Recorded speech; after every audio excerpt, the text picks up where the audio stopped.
आपको पता है मक्का में अबू जहल बहुत जलता था, बहुत नफरत करता था, प्रोपेगेंडा फैलाता था, जो जहां है जैसे ही खड़ा रह जाए, जहां है जैसे ही खड़े रह जाए, और जो बैठे हो बैठे रह जाए। इसलिए कि महफिल रसूल का अदब है ये, सबके अंदर तहम्मुल हो, बर्दाश्त की ताकत हो। मैं आपसे पूछता हूँ, हुजूर के नाम का जिक्र कर रहा हूँ, अगर सुबह तक की खड़ा होना पड़े तो खड़े हो सकते हैं? तो फिर चेमी गोइयों की जरूरत ही नहीं। मियाँ यहाँ तो वो मजमा है जो अपनी गर्दन हुजूर के कदमों पर रखने आया, सच है या नहीं है? तो आराम किस बात का नाम है?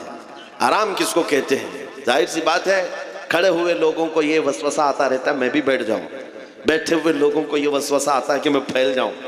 ये सारे वसवसे आते रहेंगे, लेकिन आपको तवज्जो आमिना के लाल की तरफ रखनी है, ताजदारे मदीना की तरफ रखनी है। इस पूरे मजमे को देखकर एक ही जुमला कहूंगा, उसके बाद सब शांत हो जाएंगे। वो आएंगे, आते होंगे, अभी आएंगे। वो आएंगे, आते होंगे, अभी आएंगे। यही सोच के हमने महफिल को सजा रखा है। हवा का मौसम बता रहा है, वो जुल्फ अपनी लहरा रहे हैं। सवारी तैबा से चल पड़ी है, हुजूर तशरीफ ला रहे हैं।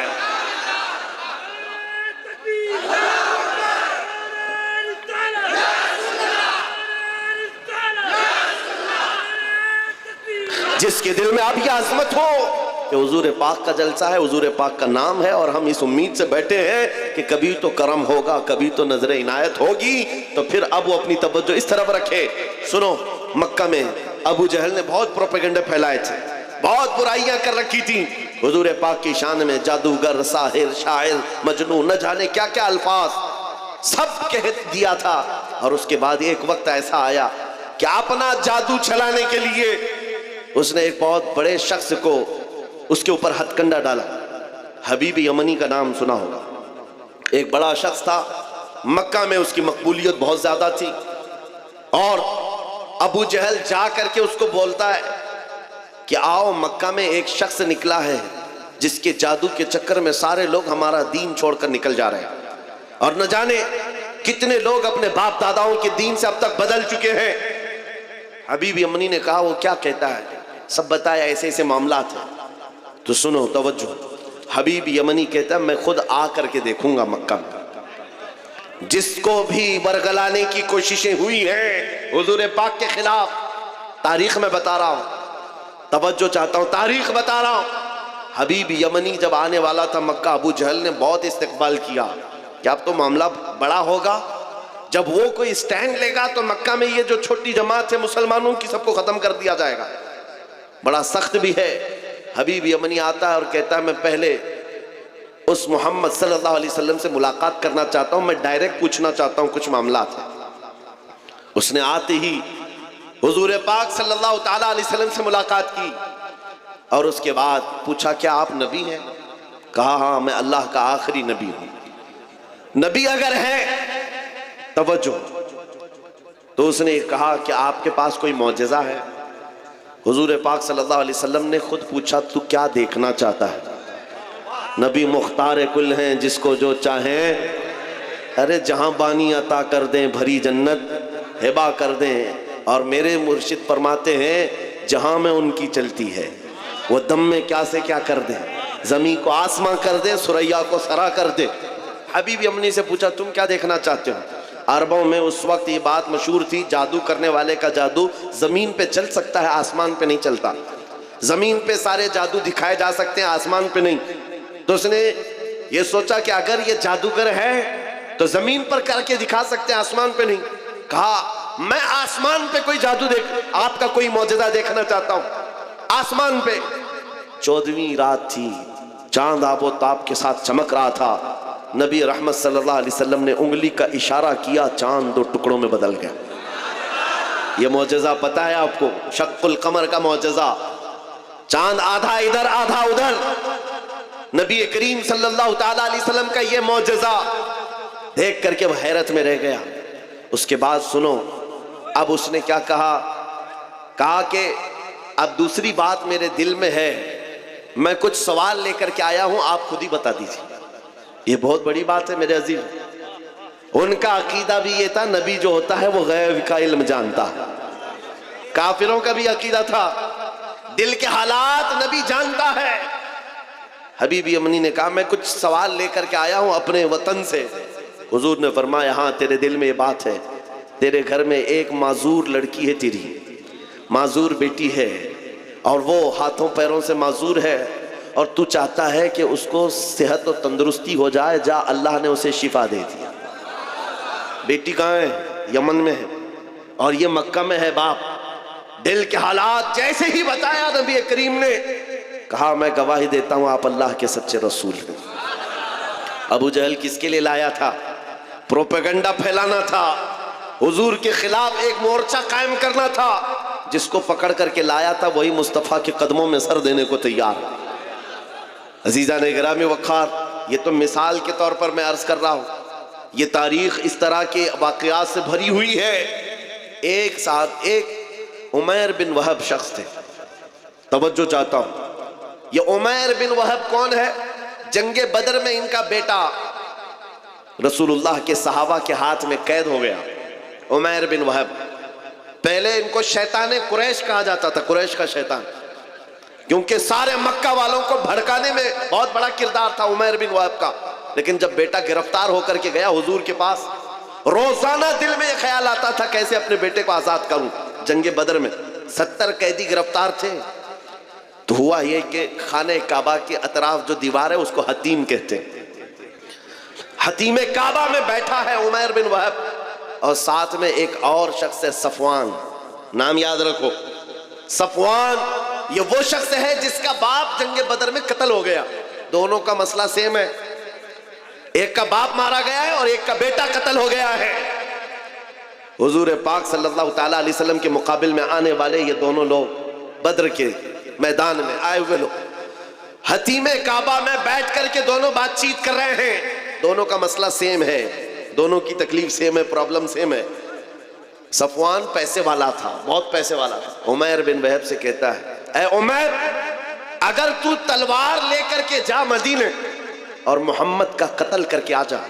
नाउज़ बिल्लाह, ये क्या मामला है, क्या तकलीफ है? मैं तकरीर बंद कर दूं? ये कमेटी के नौजवान भी और सभी लोग, मैं गुजारिश कर रहा हूँ कि तकरीर बंद हो जाएगी। आप हजरात बराए मेहरबानी खामोश रहे, थोड़ी देर मोहब्बत से बोलिए लब्बैक या रसूल अल्लाह, बुलंद आवाज से लब्बैक या रसूल अल्लाह। बस खामोशी से सुने, चुप रहे। मेरे अजीजों, मैं तमाशे वाली मजलिसों में जाने का आदी नहीं हूँ। मैंने सबसे पहले ही कहा यह महफिल रसूल है, इसका अदब बरकरार रखना ज़रूरी है। यहाँ अहले दिल होते हैं, अल्लाह के मलाइका उतरते हैं। बहरहाल बात मैं कंप्लीट कर रहा हूँ, तवज्जो।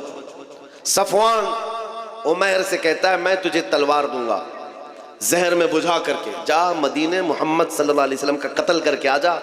तेरे ऊपर जितना कर्जा है सब मैं निपटा दूंगा और फिर माल भी दूंगा और तेरा बेटा भी आज़ाद हो जाएगा। तो उमैर बिन वहब कहता है ठीक है, मैं इस काम के लिए राजी हूँ। तलवार लिया। ये बात कहाँ हो रही है? खाने काबा के सामने हतीम में बैठकर सिर्फ दो लोग हैं और कोई नहीं है। तलवार को जहर में बुझा करके मदीने आ गया उमैर बिन वहब। तवज्जो मेरे अजीजों, अब इश्क रसूल क्या है, नामूस रसालत की हिफाजत क्या है, इस बात से सुनो। जब उमैर बिन वहब मदीने पहुंचता है मस्जिद नबवी के बाहर, लेकिन सामना किससे हो जाता है? हज़रत उमर इब्न खत्ताब से, अमीरुल मोमिनीन। हुजूर पाक सल्लल्लाहु ताला अलैहि वसल्लम मस्जिद नबवी में है, हज़रत उमर इब्न खत्ताब चंद सहाबा के साथ बाहर खड़े हैं। जैसे ही हज़रत उमर ने उमैर बिन वहब को तलवार लटकाए हुए आते देखा, गज़बनाक हो गए। सबसे पहले अपने साथियों से क्या कहा? खुज़ू हाज़ल कल्ब, पकड़ो इस कुत्ते को। अब लोगों को ये लगता है आप बार बार तकरीर में कुत्ता कहते हैं, और कुछ लोगों को लगता है ये गाली आप देते हैं, सख्त जुमले बोलते हैं। मेरे अजीजों, हुजूर के दुश्मनों के लिए ये जुमला बोलना उमर इब्न खत्ताब की सुन्नत है। अमीरुल मोमिनीन उमर इब्न खत्ताब ने कहा खुज़ू हाज़ल कल्ब, पकड़ो इस कुत्ते को। जाकर के सहाबा ने पकड़ लिया, उमैर बिन वहब को पकड़ लिया। हज़रत उमर ने अपना गमछा निकाला और उसकी गर्दन में डालकर मरोड़ दिया और पकड़ के लाए। पूछा क्यों आया? क्योंकि बद्र में सामने लड़ने के लिए आया था और बेटा भी कैदी है। उसने कहा कि नहीं, बस मैं अपने बेटे से मिलने आया हूं, मैं अपने बेटे से मिलने आया हूं, मेरा बेटा तुम्हारे पास कैद है। हज़रत उमर ने कहा तुम्हारा जवाब मैं बाद में दूंगा, अपने साथियों से कहा इसको पकड़ के रखो, पहले हुजूर से इजाजत लेकर आता हूं, इसका क्या करना है। हजरत उमर हुजूर पाक की बारगाह में आए, कहा या रसूल अल्लाह, उमैर बिन वहब आया है, शैतान कुरैश जिसने बद्र में काफिरों को भड़का कर लाया था, और मुझे उसकी नीयत अच्छी नहीं लगती। आशिक रसूल को बहुत दूर से खुशबू आ जाती है और दुश्मनों की महक भी आ जाती है। ये जो बदबू लेकर के आया हो कोई, आशिक रसूल समझ गया। उमर इब्न खत्ताब कहते हैं मुझे उसकी नीयत अच्छी नहीं लगती। हुजूर ने फरमाया उमर उसको अंदर तो आने दो, बाहर खड़ा करके रखे, अंदर तो आने दो। हजरत उमर ने गर्दन में इसी तरह गमछा डाल के खींचते हुए अंदर लाए। हुजूर ने फरमाया छोड़ दो, छोड़ दिया। वो तलवार भी हाथ में है। हुजूर ने पूछा उमैर बिन वहब कैसे आना हुआ? झूठ बोला, कहा मेरा बेटा कैदी आपके पास मिलने के लिए आया हूं। हुजूर ने फरमाया बेटे से मिलने आए हो तो तलवार लेके क्यों आए? बेटे से मिलने के लिए तलवार क्यों? तो दिखाने के लिए तलवार फेंक दिया। कहा इस तलवार से क्या होना है? तलवारें हमारे पास बदर में भी थी, लेकिन फतह आप ही की तो थी। बड़ी बड़ी बातें कर रहा था। हुजूर पाक ने फरमाया उमैर बिन वहब बताओ तो सही क्यों आना हुआ? कहा कह तो रहा हूं बस बेटे से मिलने आया हूं। हुजूर ने जलाल में कहा उमैर वो बात बताओ जो हतीमे काबा में बैठकर सफवान के साथ करके आए हो। मक्का में बैठ करके जो तुम बात करके आए वो बात बताओ। मेरे अजीजों बचा क्या था? बचा क्या था? उमैर बिन वहब का पूरा जिस्म कांपने लगा। कहा इसके आगे क्या बताऊं, बस गवाही देता हूं आप अल्लाह के सच्चे रसूल हैं। नारे तकबीर।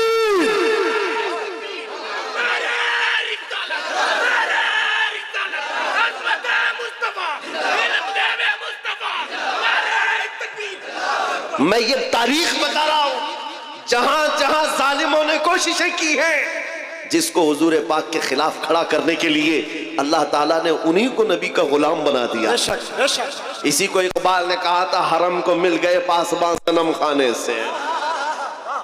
आज भी हम मायूस नहीं हैं। आज भी हमारे इधर उधर जितने भोंक रहे हैं, कल इनकी नस्लों में हुजूर के आशिक पैदा होंगे इंशाअल्लाह। हाँ, तुम मस्जिदों को तोड़ करके सोचते हो सनम खाने बना देंगे, इंतजार करो वो वक्त भी आएगा जब तुम्हारे ही बच्चे इन दीवारों से अल्लाहू अकबर की आवाज भी लगाएंगे, क्योंकि अल्लाह रब्बुल इज्जत की सदा है ये। और तारीख ये बताती है जहां जहां से तोड़ने की कोशिश किया है, मेरे रब ने वहीं से इस्लाम के मीनार को बुलंद किया। उमैर बिन वहब कत्ल करने आया है, जहर में बुझी हुई तलवार लेकर आया है। हुजूर का एक इशारा था कि तलवार गिरी, जिसमें कपकपी आ गई, और उसके बाद बचा क्या था? फिर जिंदगी भर हुजूर की गुलामी में आपने काटी है पूरी उम्र।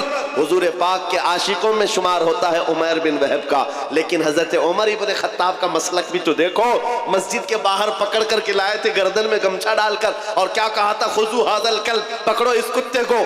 लेकिन जैसी हुजूर की मोहब्बत में आ गए उमैर बिन वहब, आए गले लगा लिया, सीने से सीना लगाया, और उसके बाद बाहर लेकर के गए और सहाबा से कहते हैं सुनो मेरे साथियों, थोड़ी देर पहले मैं खिंजीर से ज्यादा बदतर इसको समझता था, लेकिन तुम गवाह है ना, आज मैं इसको अपने हकीकी बेटे से ज्यादा मोहब्बत करता हूं। इसलिए कि मोहब्बत का पैमाना सिर्फ इश्क रसूल है, हुजूर की मोहब्बत है। नारे तकबीर, नारे रिसालत।